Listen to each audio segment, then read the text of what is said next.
Hey guys, welcome back. I hope you're having a fantastic day. My day was absolutely horrible because I played this hunk of garbage.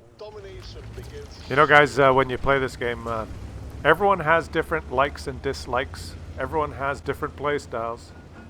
Some people like fast tanks, some people like slow tanks, some people like heavy tanks, some people like medium tanks.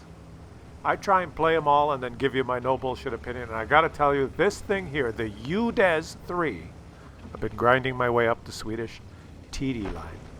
The first one in the line that has siege mode is the most excruciatingly horrible tank that I have ever played. I'm going to show you a couple of games that I played that ended up being not so horrible. Let's snap this little light tank and then wait 2 seconds to be able to get out of siege mode and run away in case I'm spotted. There's a lot of fast tanks there. Why do I hate this thing? Guys, when I was playing this, I felt like I was a spectator. This is one of the only tanks that I've ever played that I felt like I'm just watching the game. I'm just watching my team. My team may win, my team may lose. Okay, I played about 25 games. 30 games? I think I played 30 games and then just gave up. I'm never playing it again. I free XP to the tier 9.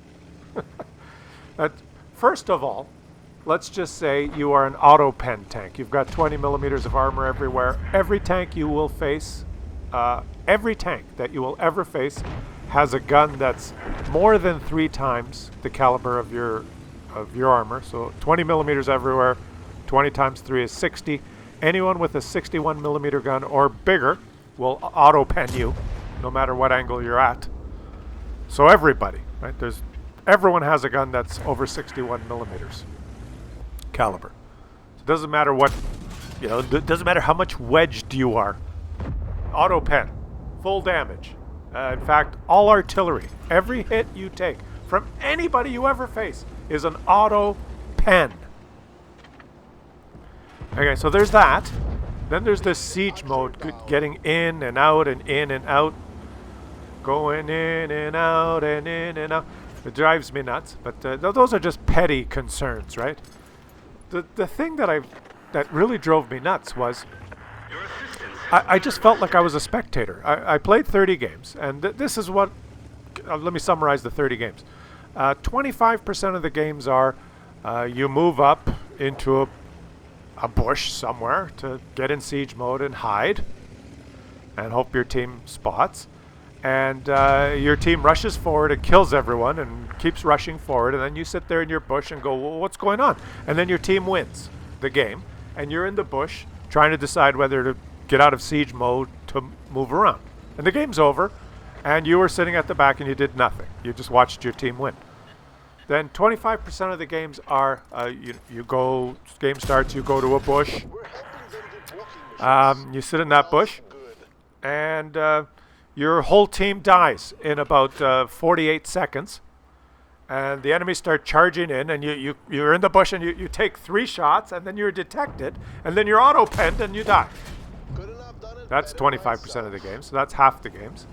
Then 25% of the games are you're on Himmelsdorf or Ensk or one of those corridor maps like Berlin, where there's 3 squares where everyone fights and you go sit in the field, or Paris, where everyone fights in the city and you just go sit in the field, or the other new one that they put in, the Asia, where there's 3 little squares in the middle corridor where all the heavy tanks go. And you sit in the back, and you just wait and see if your team wins or loses. That's 75% of the games. Then 25% of the games, hence the 2 I'm going to show you, are you get to move around and play the game. You got the right map. The game isn't over in 2 minutes. You get in siege mode, you take a few shots, you reposition, you look at the map, you figure out what angle you should go at, and you play like the 2 games that I'm going to show you. These are the 2 games I'm going to show you. Now, have you noticed the shots I've taken so far? Let me just pause it here, and I'm going to show you the how much my damage rolls here. So I've taken 5 shots so far. 2 were kill shots, And these were my rolls. 373 on the LTG, that's the first shot. 327 damage on the TVP, and then 387 on the Progetto. And just so you know, this gun has 390 alpha. It has 288 millimeters of pen with its regular round, which is a good thing. I've never had to shoot any premium rounds with this, so I do make credits. That is actually a positive. But let's keep watching and take into account the damage rolls that I have. And I have tabulated my damage rolls for the 30 games that I've played. Surprise, surprise. It's not a huge subset, but I'll tell you, the alpha of my gun is not 390. It's a lot lower than that. And in fact, I'm sure these are my 2 best games. Let's watch this. Can I make this count? Yes. Oh, 383. Now let's just keep that in mind. I'm not going to call out the damage every shot I take, but I'll tabulate it at the end after you watch these 2 games.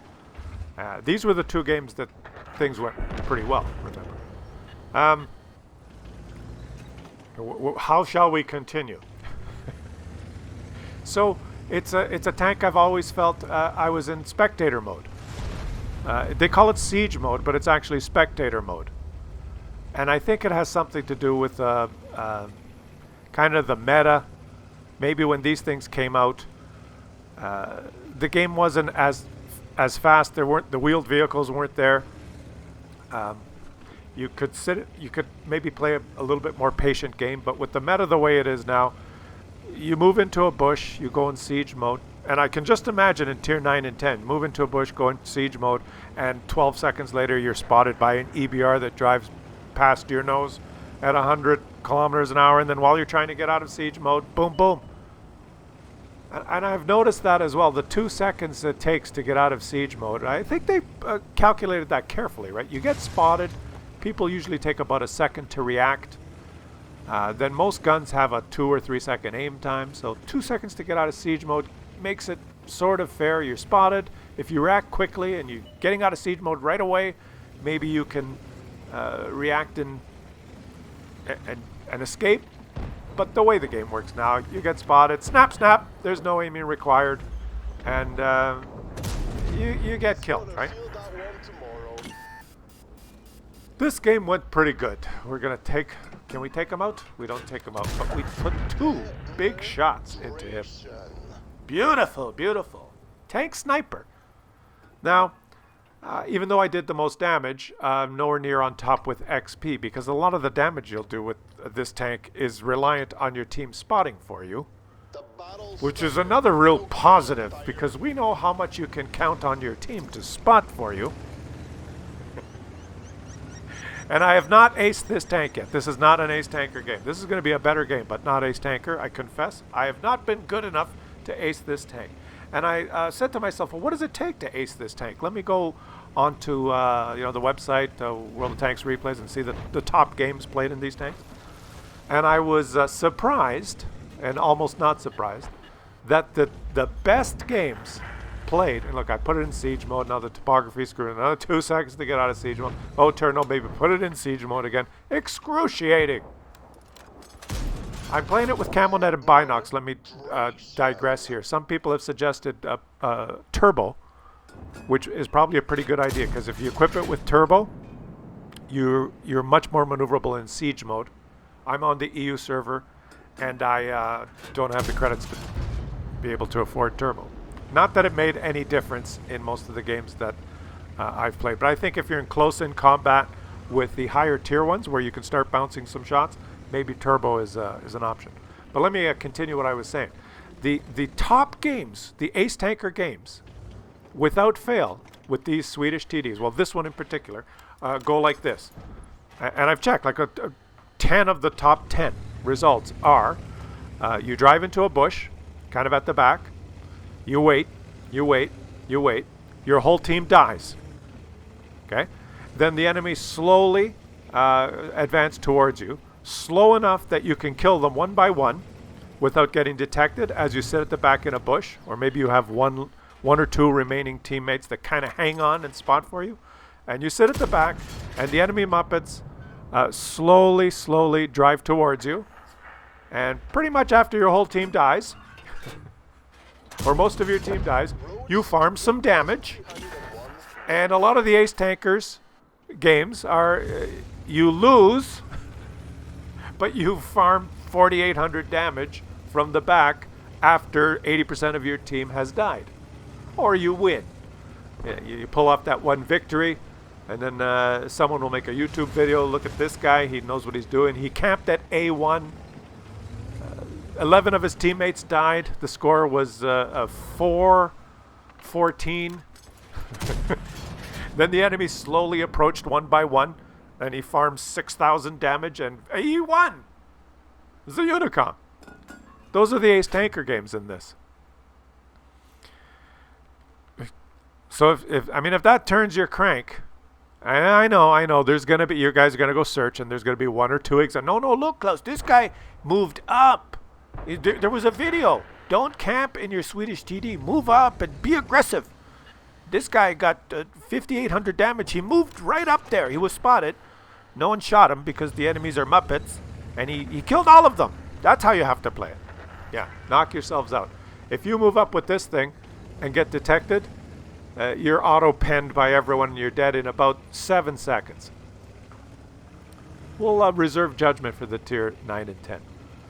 So without fail, the top games I've seen with this thing are whole team dies, and then you farm some damage at the end. There's a couple of games where, on Camp in a Bushka map, where you sit in that bush and you have a really good scout, and you're the only guy on your team that shoots because the rest of your team is Muppets. There's that as well. But is that what you have to hope for? Is that as good as it gets? Is that the kind of tank I want to get that tank that sits at the back and waits for the Muppets on the enemy team to do nothing? That's a good selection. That's the type of tank you want so that you can start carrying games. Sit at the back and wait for the whole team to die and then start carrying. Oh boy, guys. Oh boy. So there you go. Okay, I vented. It's all off my chest, I guess. This thing was just excruciating. Look, I put it back in siege mode because I think maybe I'll get another shot. This was excruciating, right? Put it in siege mode. Is that guy gonna spot him? There he is. Let me aim. There's no aiming required, right? Because the wheeled vehicle just shoots him on the move. Snap! And I'll take it out of siege mode. No, put it back in siege mode. Take it out, put it in. Take it out, put it in. Now watch this, guys. This is another thing. I loaded an HE shell. Watch. Oops. I didn't realize the HE shell velocity was like that of a softball. So forget HE. Now take it out of siege mode. Here we go. Take it out of siege mode. Start moving up with my team. I'm trying to be... Oh, no, there's a good... Shall we put it in siege mode? Let's put it in siege mode. Okay. Oh, no, he's not there. Take it out of siege mode. Well, let's just look at this HE shell. Watch. Boop. Yeah. Can't even hurt a bay of hail. Take it out of siege mode. So let me know in the comments what you guys think. Is it going to get better at tier 9 and 10? At least tier 9 and 10, the armor starts getting a little thicker in the front. Tier 9 is not so great, but tier 10, at least you're not overmatched by everyone. That is a huge... This tier 8 one, the overmatch rule in this game. At least when you get to tier 10, your armor's only overmatched by Russian tanks, basically. Only the Russian tanks can hurt you when you're, or the other few big tanks there are. But when you got 20 millimeters of armor and everyone that shoots at you auto pens, you can't get detected. Put it in siege mode. Oh, the little wheeled vehicle snapped it. Get it out of siege mode. Holy shit, man! I guess enough to drive you nuts. Put it in siege. Put it in siege mode. Put it in fucking siege mode. Aim, aim, aim, aim. Yes. Oh, great. A low roll. Okay, take it out of siege mode. I'm going in, baby. Enough of this bullshit. Let's fight mano a mano. It's 14-9. There's one guy. I'm getting the last kill, for crying out loud. There's freaking wheeled vehicles driving around. Let me know if it gets better, guys. This was just the most excruciating tank I've ever played, and of any tank. It's my new most hated tank. In fact, I sold it after I got the. But I'm going in. I'm going in. I'm going in, baby. I'm going in. Say hello to my little friend. He's gonna feel that one tomorrow. Either I'm blind or we can't see them. I need to lie down. I got an excruciating headache after playing this. Let me know in the comments what you think, guys. That's the best I could do. And I'm still not, over 3,500 damage. But I made credits. That's the one good thing. You make credits because you don't have to spam, the premium ammo like a motherfucker. But just to summarize the shots here, guys, there were 13 shots that were visible that were not kill shots or critical hits. 13 hits that ranged from the highest roll I got was 423 and the lowest roll I got I think was 327. The average alpha in those two games was 383. And in my 30 games, the alpha of this gun is 379 for me of all the shots. And I know some of you are going to say that magically all those kill shots would have been high rolls. So your average would be higher because magically all the high rolls were used up on kill shots. That's the fanboy argument, right? Oh, it's not a good statistical analysis because all of those kill shots would have been 450 rolls. Yeah, fanboy. Yeah, have a cookie. There's no reason to believe that the statistical analysis on the kill shots would be any different than the statistical analysis on all the other shots. They're not all magically hidden high rolls. Right, that argument just doesn't cut the mustard. For me, my average alpha on this gun is 379. Let me know what you guys think, and I'll catch you on the next one.